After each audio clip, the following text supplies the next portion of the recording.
10.5 நிறைவேறலங்கிறதுக்கு ஒரு மிகப்பெரிய போராட்டத்தை அறிவிப்பேன்னு சொல்லியிருக்காங்க. இது நியாயமானதுதான்.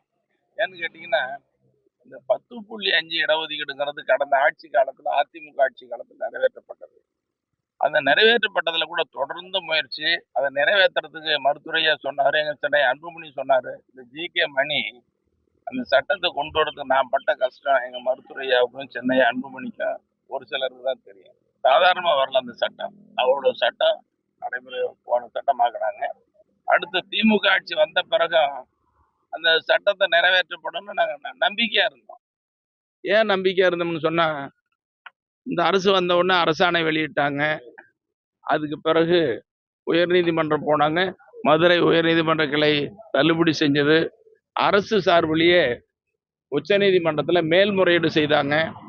அந்த மேல்முறையீட்டில் நல்ல தீர்ப்பு வந்தது.